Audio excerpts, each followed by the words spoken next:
20 साल पहले एक लड़के ने गलती से अपने दोस्त को मार डाला। डर के मारे उसने लाश को जंगल के एक गहरे पत्थर के दरार में छुपा दिया, ये सोचकर कि ये राज हमेशा के लिए वहीं दफन रहेगा। लेकिन अब 20 साल बाद उस जंगल में एक प्रोजेक्ट शुरू हो चुका है, पेड़ों की कटाई और जमीन की खुदाई। जैसे जैसे पेड़ कटने लगे, उस लड़के अब एक आदमी बन चुके निक का डर और घबराहट बढ़ने लगी। वो रात के अंधेरे में पुराने राज को मिटाने के लिए उसी जगह पहुंचा जहां उसने लाश छुपाई थी। लेकिन वहां पहुंचकर देखा कि लाश का जैकेट अब भी सड़ा नहीं था। वो उसे निकालने की कोशिश करता है, लेकिन तभी उसे लकड़हारों की आवाजें सुनाई देती हैं और वो वहां से भाग जाता है। मगर उसी रात एक लकड़हारा उस छुपे राज तक पहुंच जाता है। अगले दिन पूरे कस्बे को पुलिस स्टेशन बुलाया जाता है। जांच में पता चलता है कि बच्चे की मौत किसी भारी चीज से सिर पर वार करने की वजह से हुई थी और उसके कपड़ों से एक बाल भी मिला, किसी भूरे बालों वाले शख्स का। निक अब डर से कांप रहा था, लेकिन तभी मृत बच्चे के पिता डीएनए टेस्ट की मांग करता है। पुलिस इस बात से सहमत नहीं होती क्योंकि सबका टेस्ट करना मुश्किल होता, मगर वो बाल डीएनए सिस्टम में सेव कर लिया जाता है। जिस दिन असली कातिल कोई सरकारी टेस्ट कराएगा,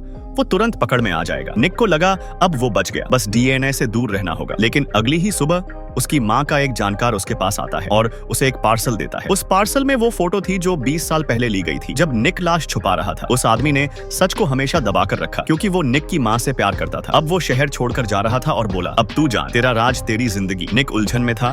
तभी उसकी गर्लफ्रेंड आती है और बताती है कि वो 3 महीने की प्रेग्नेंट है। लेकिन जब डीएनए टेस्ट की बात होती है, निक बुरी तरह डर जाता है। वो जबरदस्ती बच्चा मान लेता है और यहीं आता है सबसे बड़ा ट्विस्ट। वो लड़की जिससे निक शादी करने वाला है, वही मरे हुए लड़के की बहन है और अब वही माँ बाप जिनका बेटा मारा गया, निक के सास ससुर बन चुके हैं। निक कानून से तो बच गया, लेकिन जिंदगी भर एक बोझ बनकर जीता रहेगा। जब जब वो अपने ससुराल वालों को देखेगा, तब तब उसे अपनी गलती और अपराध की याद सताएगी। यही उसका असली सजा है।